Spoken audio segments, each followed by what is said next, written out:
Assalamualaikum warahmatullahi wabarakatuh. Perkenalkan, nama saya Siti Hujaimah dari lokal PAIJ 22. Di sini saya ingin menjelaskan tentang unsur-unsur dasar pendidikan Islam. Yang pertama, esensi pendidik dalam perspektif falsafah pendidikan Islam. Pendidik Islam dalam cakupannya merupakan yang sangat luas daripada pendidik non-Islam. Pendidik dalam pendidikan Islam yaitu yang pertama Allah Subhanahu wa taala. Allah Subhanahu wa taala ini merupakan pendidik bagi seluruh manusia yang mencakup segala sesuatu yang berkaitan dengan manusia yang tidak memiliki batasan. Allah Subhanahu wa taala memberikan bimbingan bukan secara langsung dengan manusia, melainkan mengutus nabi dan rasul melalui malaikat Jibril untuk mendidik umat manusia ini ke jalan yang benar. Yang kedua, Rasulullah Shallallahu Alaihi Wasallam. Rasulullah merupakan seorang pendidik yang berhasil mendidik manusia dengan segala aspek kehidupan dalam melaksanakan pendidikan Islam.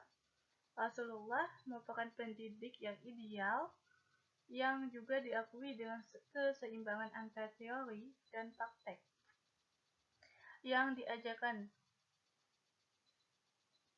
Kesuksesan Rasulullah sebagai pendidik merupakan perpaduan kekuasaan antara kemampuan kepribadian, wahyu ilahi, dan penerapan ilmu di lapangan. Dalam bahasa lain, kita dapat mengatakan bahwa Nabi langsung menjadi al-uswatun hasanah karena ilmu yang dimilikinya dan diajarkan kepada sahabatnya. Yang ketiga, orang tua. Orang tua ini merupakan orang yang paling bertanggung jawab terhadap anak didiknya. Tanggung jawab ini berasal dari dua hal. Yang pertama, karena orang tua secara kodrat ditakdirkan untuk menjadi orang tua dari anak-anaknya, dan oleh karena itu ia bertanggung jawab atas pengasuhan mereka. Yang kedua, untuk kepentingan kedua orang tua, yaitu orang tua memperhatikan kemajuan perkembangan anaknya. Langgulung berpendapat bahwasanya keluarga ini ialah institusi pertama dan utama dalam perkembangan individu. Oleh karena itu, dapat dikatakan bahwa pembentukan kepribadian anak ataupun siswa dimulai dari lingkungan keluarganya. Yang keempat ialah guru. Pendidik di lembaga pendidikan sekolah disebut guru, termasuk guru madrasah atau guru dari taman kanak-kanak, dari sekolah menengah, dan seterusnya.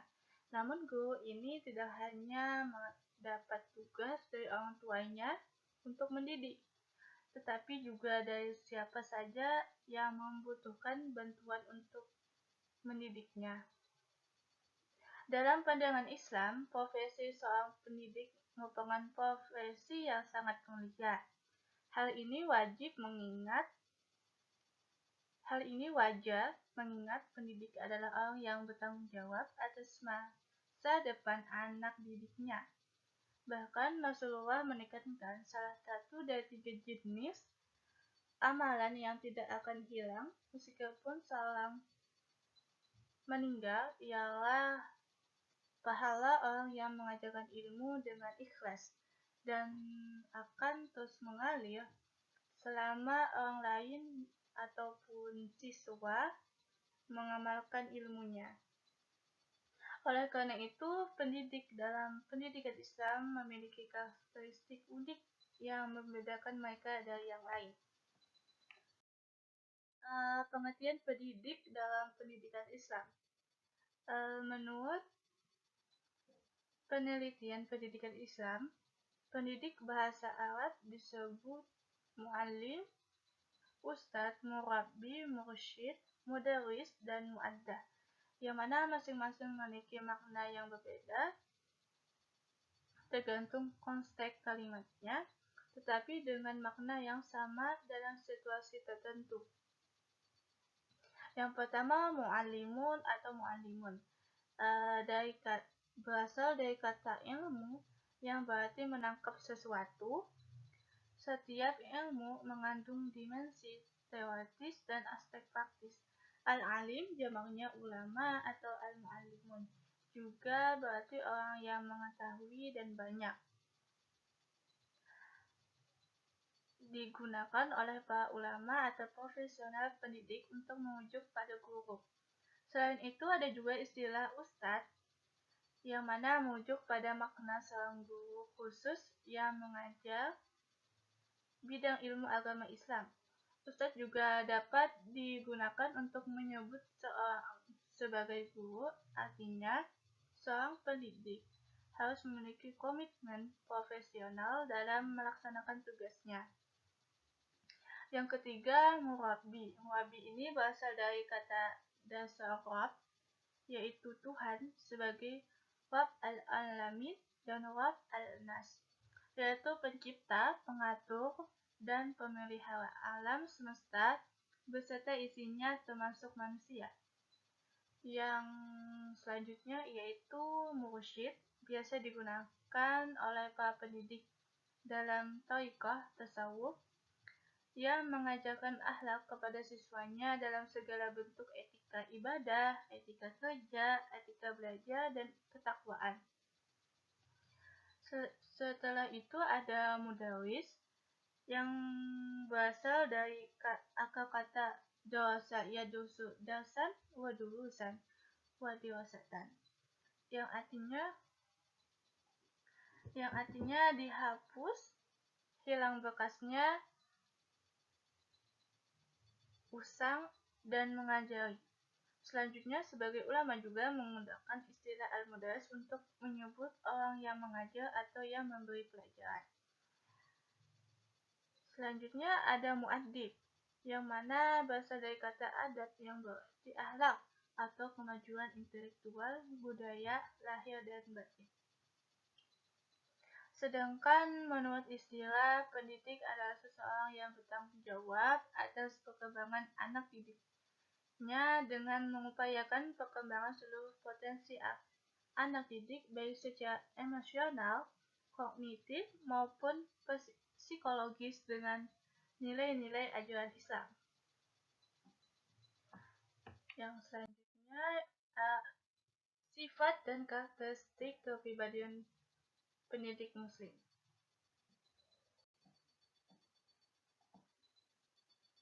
Sifat dan karakteristik kepribadian pendidik muslim.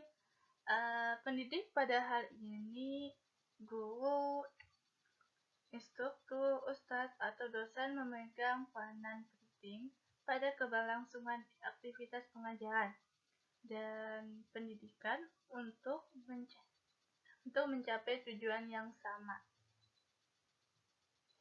Yang pertama, guru menurut Ibnu Sina, pengajar yang baik merupakan pengajar yang berakal cerdas, beragama, mengetahui cara mendidik akhlak, cakap pada mendidik anak, berpenampilan tenang, jauh dari bersenda gurau, dan main-main di hadap muridnya. Tidak bermuka masam, sopan santun, bersih, dan suci. Hal ini juga membutuhkan guru yang dihormati, cerdas, cermat, sabar, tekun dalam membimbing anak didiknya. Yang adil, hemat dalam penggunaan waktu, senang berbaur dengan anak-anak, tidak keras hati, dan selalu rapi. Selain itu, guru juga harus mengutamakan kepentingan masyarakat di atas kepentingannya sendiri, menghindari meniru sifat raja dan orang yang bermoral rendah, mengetahui etika dalam menjelis ilmu, sopan dan santun dalam berdebat, berdiskusi, dan bertukar pikiran. Yang kedua, guru menurut Al-Mawardi. Al-Mawardi berpendapat bahwasanya setiap guru harus memiliki sikap tawadu, sederhana, dan menjauhi ujub. Menurut Al-Mawardi, sikap tawadu ya atau rendah hati akan membangkitkan simpati di kalangan santri. Selanjutnya, Al-Mawardi mengatakan juga bahwasanya seorang guru selain tawadu harus ikhlas. Keikhlasan ini secara harfiah berarti menghindari riya, sedangkan ikhlas dalam artian berarti membersihkan hati dari segala dorongan yang mungkin mengabulkannya atau membuat dia takabur. Yang ketiga, menurut Al-Ghazali, seorang guru ini sangatlah akan dirahi tugas mengajar tidak hanya harus cerdas dan sempurna mentalnya, tetapi juga kuat moralnya dan kuat fisiknya.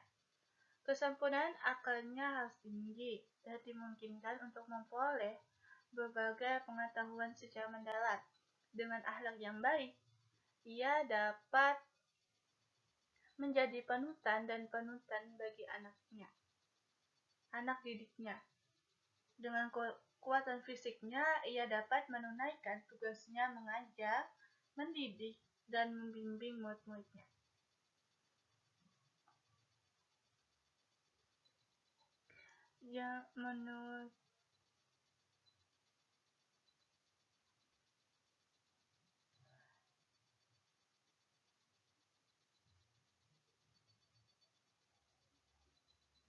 Selanjutnya, seorang guru selalu menjadi teladan bagi siswa dalam integritas, ketaatan pada akhlak mulia, dan tidak berbohong kepada siswa tentang ilmu adalah kejeliman yang besar. Tidak bermain-main dengan ilmu. Seorang guru yang saleh adalah orang yang mengetahui kemampuan dan bisa memperbanyak ilmu dan membiasakan menghafal, khususnya Al-Quran dan Sunnah.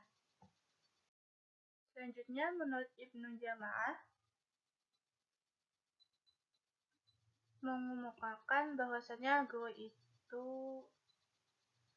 harus menjaga akhlaknya selama melaksanakan tugas pendidikan, tidak menjadi profesi guru sebagai kegiatan untuk menutup kebutuhan ekonomis, mengetahui sosial kemasyarakatan, berkasih sayang dan sabar, adil dalam memperlakukan peserta didik, dan menolong dengan kemampuan yang dimiliki.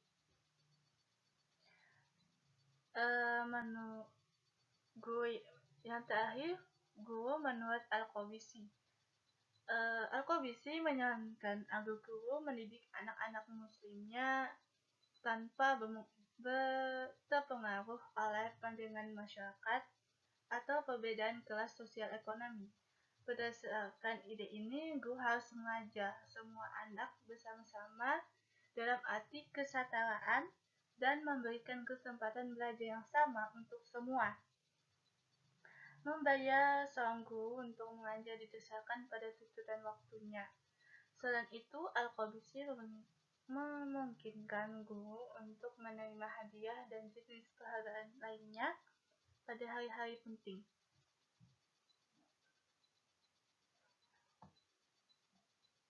Selanjutnya, setelah itu kita akan masuk ke pengertian peserta didik.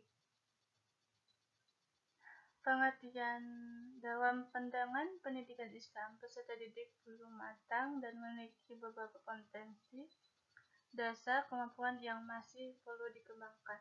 Siswa di sini adalah makhluk yang sifat jasmani dan rohaninya belum mencapai kedewasaan dalam hal bentuk ukuran dan keseimbangan di bagian air.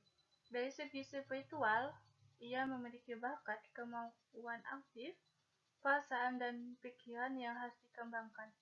Berikut ini akan diuraikan kita pengertian peserta didik dari sudut pandang pemikiran dari sudut dari sudut pandang pendidikan Islam, yaitu yang pertama al-muta'allim. Ialah orang yang diajar atau orang yang belajar. Muta'allim erat hubungannya dengan muslim. Muta'allim erat hubungannya dengan mu'allim karena mu'allim adalah yang mengajar. Kewajiban menuntut ilmu sesuai dengan firman Allah Subhanahu wa taala yang artinya, dan bertanyalah kepada orang-orang yang berilmu jika kalian tidak mengetahuinya. Dan sabda Rasulullah SAW, menuntut ilmu adalah wajib bagi laki-laki dan perempuan. Yang kedua, mutarabbi. Seorang mutarabbi adalah orang yang diasuh dari orang yang dipelihara. Definisi mutarabbi ini adalah kebalikan dari murabbi, yang mana artinya pendidik atau pengasuh. Yang ketiga, muta'addib adalah orang yang telah diajari sopan santun atau dididik menjadi orang yang baik dan berbudi luhur. Muta'addib juga berasal dari kata mu'addib yang artinya mendidik dalam hal tingkah laku siswa. Jadi seorang muta'addib adalah seorang yang telah diajari tentang tingkah laku. Yang selanjutnya, sifat yang harus dimiliki peserta didik. Yang mana yang pertama, belajar dengan niat ibadah dalam rangka taqarrub ila Allah.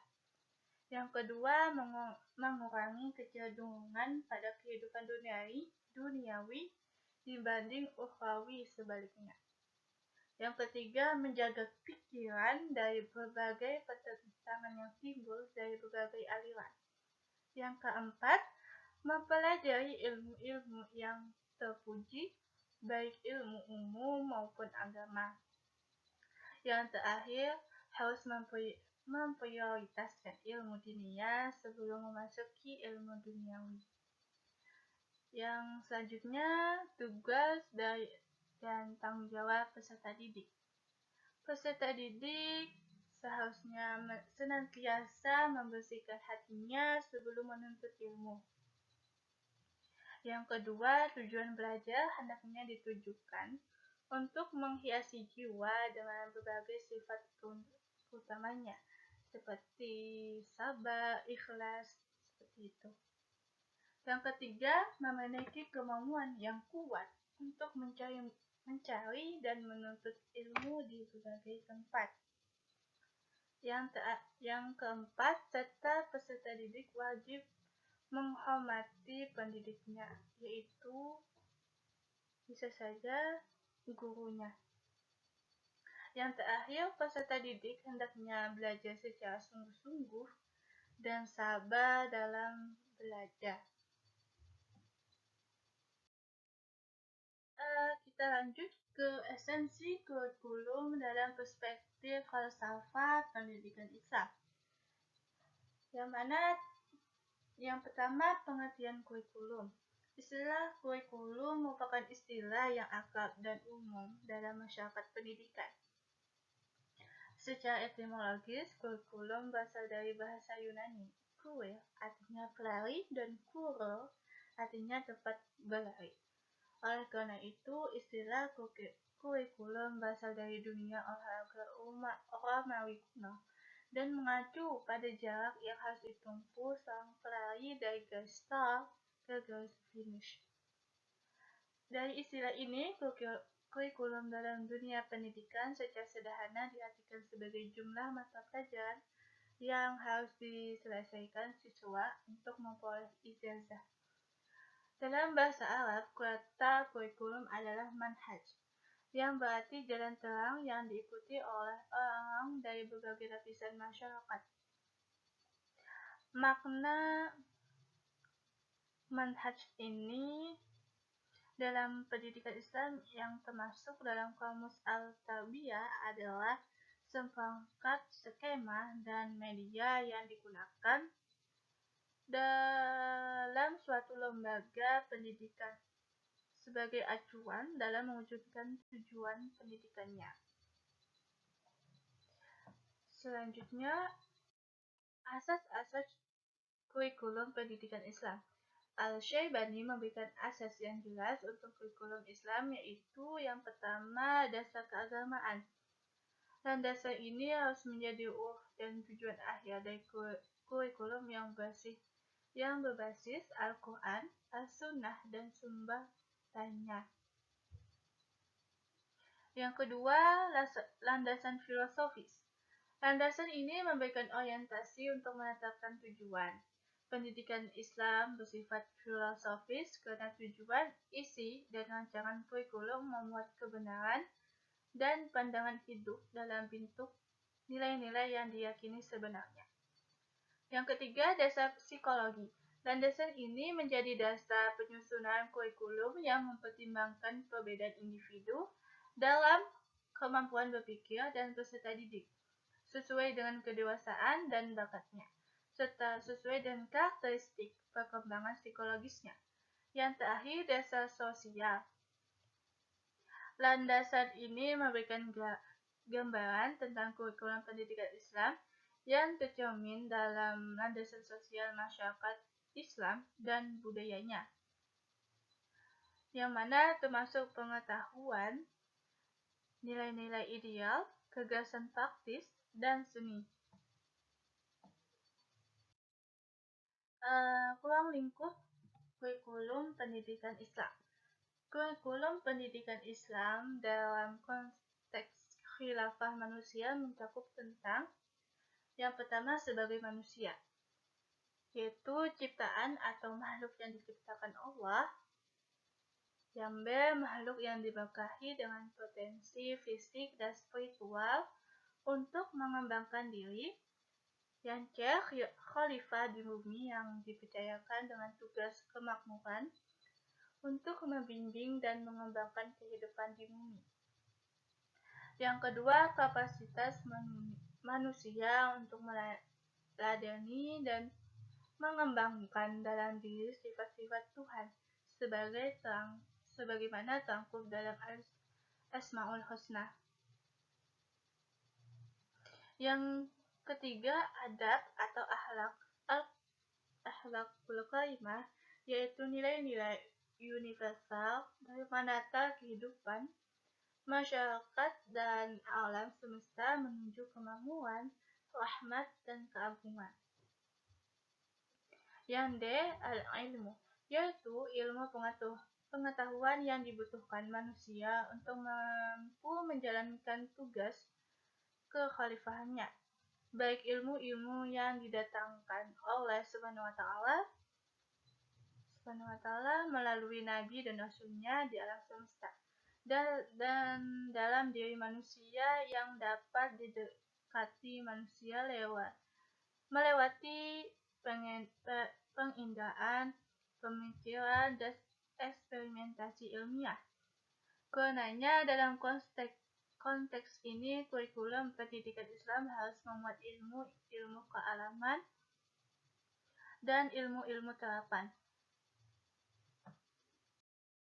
Yang terakhir yaitu sunnah Allah dan sunnah Allah adalah perubahan dan perkembangan alam dan kehidupan manusia, dan kita perlu memperoleh pengetahuan, keterampilan, dan karakteristik untuk mengatasi perubahan tersebut dan menjadi lebih baik. Oke, sekian dari penjelasan materi saya. Khilafnya mohon maaf. Assalamualaikum warahmatullahi wabarakatuh.